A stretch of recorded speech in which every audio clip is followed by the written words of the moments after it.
Hi, Val here, and this is my podcast, the Kalahari Diaries. I live in one of Africa's most remote wilderness areas. Nature and wildlife is my biggest passion. I hand-raised Surga the lioness and walked the Kalahari to join her on her hunts. My work is in tourism and nature conservation. For fun, but also for wildlife monitoring, I fly anything that gets me into the air. I live in an old caravan. The next supermarket is a 2.5 hour drive away on sandy and bumpy roads. There is no cell reception anywhere nearby, and the only comms is an extremely slow, extremely expensive satellite internet connection. I am Valentin Grüner, and this is my podcast, the Kalahari Diaries.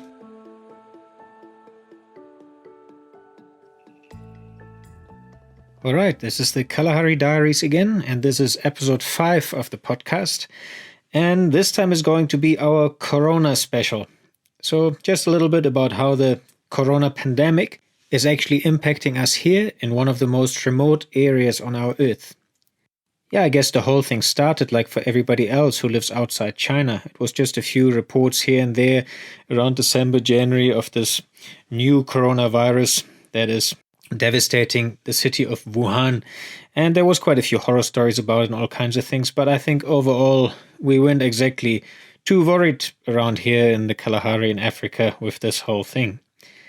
Yeah, the first coronavirus cases that we had close by were actually in South Africa, which is very close. It's got a long border with Botswana, and we're actually just on the other side of the border.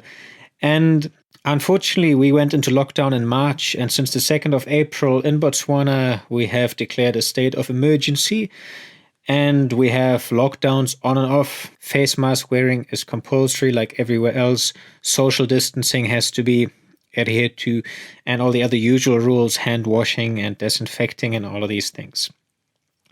On top of that, we should add that South Africa and pretty much Botswana with it is actually going through some of the strictest lockdowns in the world. The first lockdown, which was 1 month, was completely shut down. We couldn't go shopping without a written permission. And since for us it's about a 2.5 hour drive just to get to the next village, it's basically a whole day that's planned away. So applying for this permission also didn't really work well from sitting here only having an internet connection, although an online system had been in place. But unfortunately, the approval of these online permits usually took so long that there was no point for us to even go into town anymore. And luckily, our police here is very understanding, and we would drive to town, apply for the permit up front, and just print out the print screen from when it says that we have submitted our application and that is pending. And then we'd head into town and just show that document to the police, explain our situation. And that was not a problem. So we were able to go shopping. The supermarkets never ran out of anything, really. It was actually okay. There was always fresh products. We never had any problem with toilet paper and those kind of stories. So it's been a good situation, that first month lockdown. We were also lucky because our staff actually decided to stay on here with us at work during this first lockdown month. And that was, fantastic because we could actually continue work here at our place. And everything's been sort of going the normal way aside from all kinds of rules when you need to go into town. So that hasn't impacted us too bad. Initially, it was all okay. The lockdown then got extended without any sort of break in between. And at that stage, we did apply for a permit so that we could drive the staff home to see their families for the next lockdown period. And that was it. Then we had a nice time here in the bush, a bit relaxing and just enjoying ourselves and hoping that things will ease up a little bit soon. So when I talk about these, strict lockdown regulations here in Southern Africa, especially South Africa and Botswana, it actually includes, for example, that liquor and tobacco sales has pretty much been banned since the lockdown period. It was open in between, but at the moment they actually just closed everything down again. I believe tobacco can be bought at the moment, but liquor is still not. So that includes any liquor shop, bars, restaurants. It's not just for consumption anyway. It's also just not for sale. You can't take it home. And the tobacco thing is quite a big problem for a lot of the smokers. Fuel is being rationed at the moment because due to the economic crisis everywhere, we're not getting the fuel that Botswana would like to purchase, and we can only fill up petrol for, at the moment, 250 Botswana pula each time you go to the filling station, which means That's an equivalent of about 30 liters of fuel. In our case, that barely gets me back home. So definitely not back to the filling station afterwards. And usually we only go to town once a month, and then we fill up a big 200-liter drum with petrol. And obviously the tank's full at the vehicles and everything, so that we're going to be okay for the month. Now, that's become a little bit hard to do since it's simply not allowed. I don't know actually, and I think it's not very well put yet how this whole system works with the 250 pooler or 30 liters of petrol for each time. Yeah, so basically the fuel attendants, luckily, that are here are fairly understanding, and although they're not willing to fill up any containers and things like that, we can fill up the tank after we explain the situation. So we're not worried about that too much. We just have to be extremely cautious with the way we drive around and what we can do here at the moment. So unfortunately, some of our fence patrols and anti-poaching drives and things like that are very restricted because we simply don't have the petrol to do them.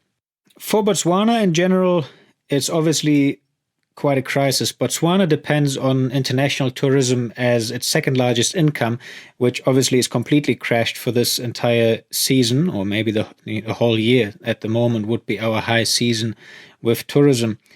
And the largest income for Botswana, which is their diamond export, I've read that is 2/3 down already, which is also devastating. So Botswana luckily is a wealthy country for this region. They're doing very well. And so far, the government has been very good to its people. Everything has been very open and honest, and there hasn't been anything strange. And they are working very hard to get the economy back on track. And hopefully, all of this won't last too long. But the corona pandemic, specifically with the tourism being completely hit here and the diamond industry also being largely exposed to big losses, it obviously has a massive impact on a country where those two make up a vast majority of the total income for the country. Yeah, that being said, we were actually planning to open up our camp this year in June for tourists so that we can also earn an income, and obviously that has sort of gone out the window. We were extremely fortunate, on the other hand, because a generous person actually made an aircraft available to us. I hold a private pilot's license, and for some time now we've been wanting to get an aircraft here. It will not only make our life easier going to town, even doing shopping runs, it's more fuel efficient, much quicker, but mainly we can do a lot of work around wildlife and around surveying the areas, anti-poaching and so on, that we can use an aircraft for, just for our own purposes here and for the conservation work we want to do. And yeah, so that's been an amazing new development for us, which came sort of with the whole corona crisis.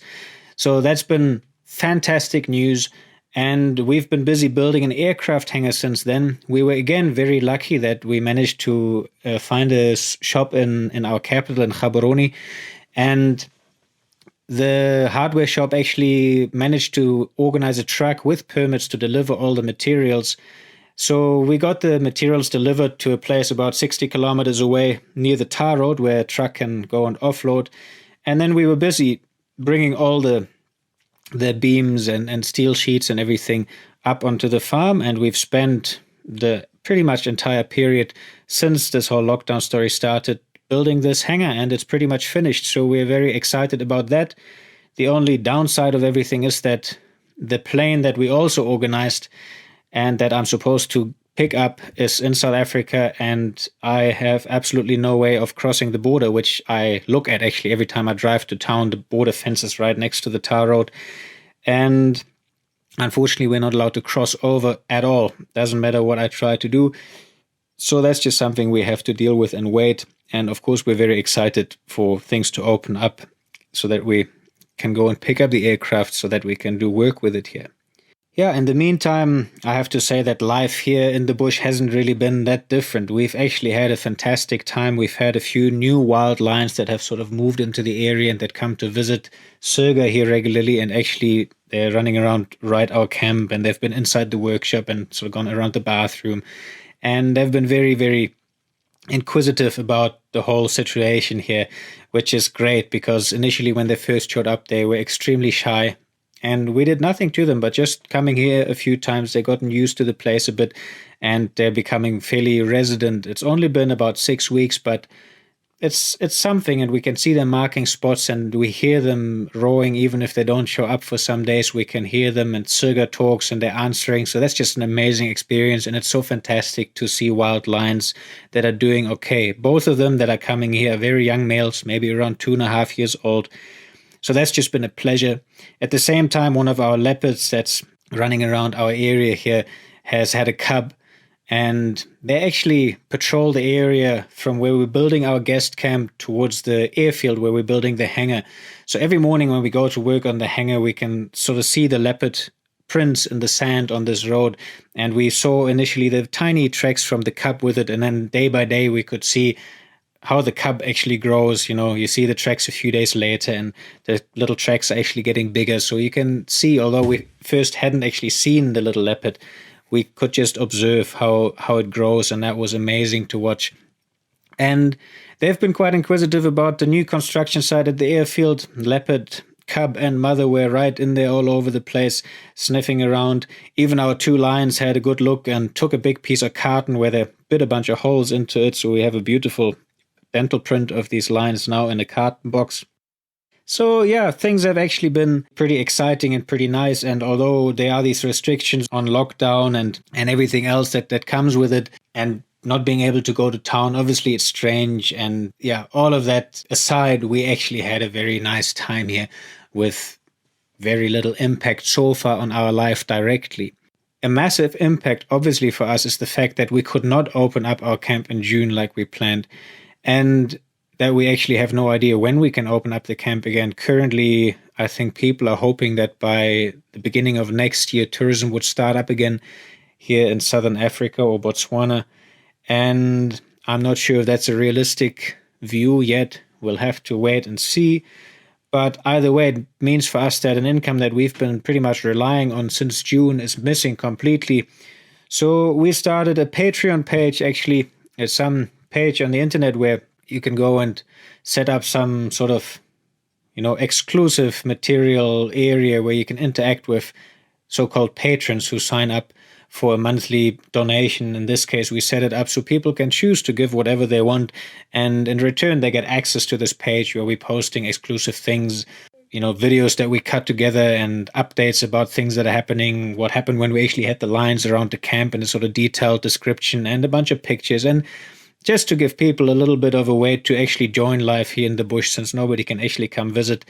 And we are hoping to bring that page to some sort of a level where it will actually sustain us here for the time being, so that we can keep things maintained, keep things looking well, look after our wildlife and the area until hopefully the camp can open up again, we can receive tourists, and then we can continue developing further for our goals.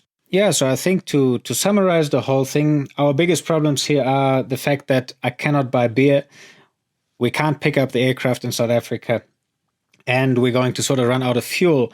On top of that, it's absolutely freezing. It's been the coldest winter that I've ever experienced in the Kalahari, and that has nothing to do with the lockdown, but it's just not pleasant. I think we had about 2 months, 3 months maybe, where actually almost every morning it's in the minus degrees. Our water outside's frozen. We have to drain all our pipes in the evening and close the tank on the stand so that the pipes don't burst at night. And obviously we don't have any heating. We're just in the bush in a little caravan. The office at the moment I'm sitting in is also not heated. It's freezing. I have a beanie on, big jacket, skiing underwear, big socks. So the winter's been cold, but yeah, that's just what it is, and would have been like that with or without any lockdown. And yeah, all in all, life's not too bad. We are extremely thankful that our Patreon page has already received quite a few supporters and is actually doing, surprisingly well for a short time that we only had it running. It's also just been great that we managed to get the materials to build the hangar for the aeroplane, and that we could be busy doing that during the lockdown period. We're extremely thankful that our staff decided to stay on for the first month of lockdown, and that obviously since lockdown restrictions have been eased and work can continue, they have been coming back to work and have been helping us. Without them, we could have never made it that far with the hangar. And on top of everything, at the moment, while I'm sitting here, I'm having a glass of homebrewed pineapple beer. So things are okay. You can make a plan and work stuff out. we cannot complain. We hope that everybody else is well during this hard time, and we can't wait to have things sort of back to maybe a new normal where we can run our camp. That being said, we actually believe that the kind of program that we run, which is always a 14-day minimum stay, which is basically a bunch of activities and sort of lectures that are happening, information for people to learn about nature conservation. And 2 weeks is the absolute sort of minimum to really experience that and to get to know this place and the wildlife.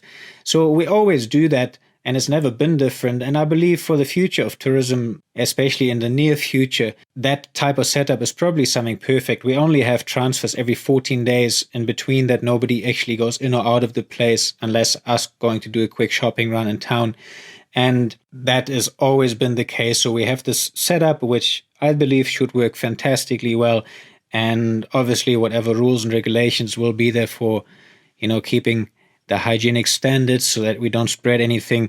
But I'm certain that we can open up as soon as, it's possible for international travel to start again. And in the meantime, we're going to continue our life here. And if anybody would like to, please feel free to join this Patreon page. Any small amount absolutely helps. And if you sign up for a monthly payment, you get access to all kinds of exclusive things, sort of more, deeper info that maybe on the normal social media stuff wouldn't really, be read anyways. Longer posts, detailed information about our life, just trying to take people on a bit of a visual journey of everything that's going on here. And I hope you enjoyed the podcast.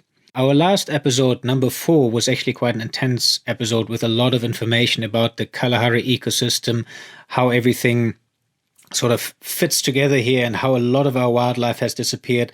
And it's probably been a bit of an overload of info, which was kind of intended to be there so that everybody gets a bit of an idea of what might be going on. But I'd like to go a little bit more into detail, just specifically on how the Kalahari ecosystem actually functions. And that's going to be the next episode. Thank you for listening, and goodbye. Thanks for listening to this episode of the Kalahari Diaries. Did you enjoy the podcast? Fantastic. You can help me tremendously by subscribing and rating it on your podcast app. Leave a review and tell friends and family about it if you feel like it. If you want to know more about the story, go ahead and check out the website on surgethelioness.com or follow me on social media. You'll find me on Instagram and Facebook at valgruner, that is at VALGRUENER, and at Modisa Wildlife Project, where I'm sharing photos and videos from the Kalahari on a regular basis. I'm Val, and you've been listening to the Kalahari Diaries.